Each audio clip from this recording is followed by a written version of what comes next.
An effective team, the old cliche, poetry in motion.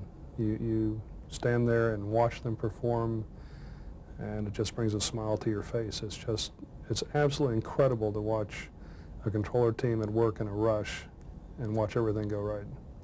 They'll take a seemingly unmanageable situation and turn it into an incredibly easy scenario. Distinguishing between teamwork and non-teamwork, best way to look at it is the sectors that they feed. You get a bad feed from a sector, there wasn't a lot of teamwork on there. What makes a group of people an effective team?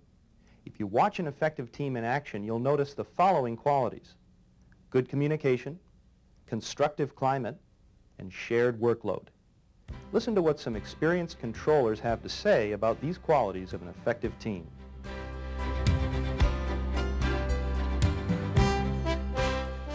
I think the thing that distinguishes a good working team from a poor working team more than anything is the communications with each other.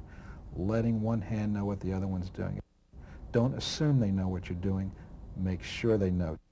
During periods of heavy traffic, the team needs to work and be very specific about what they're doing and what they've done. If a handoff is completed manually, it should be indicated on the strip, as the strip marking guide says, so the radar controller is sure who's been radar identified by the next facility and doesn't transfer communications on someone that hasn't been properly handed off. But the thorough communication and follow-through is really what's most important. I mean, everybody needs to know where the game is going and, you know, what's been completed and what hasn't.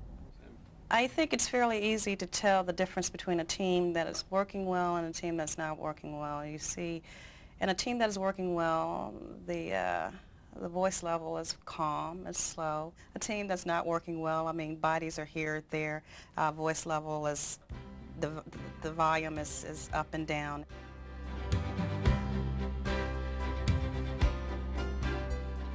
Another aspect of teamwork involves developing a constructive climate in which to work.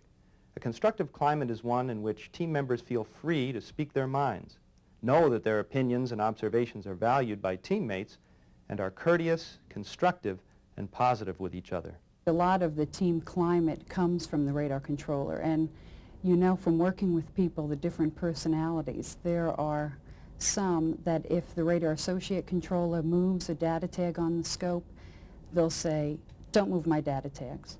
And so they're destroying the teamwork that should be there and could be there. And then there are other ones that will get the radar associate involved. They'll say, well, you go ahead and answer that aircraft, or I want you today, while you're sitting next to me, I want you to take all my handoffs. And that makes the radar associate feel like they are part of the team and helps them work on different areas.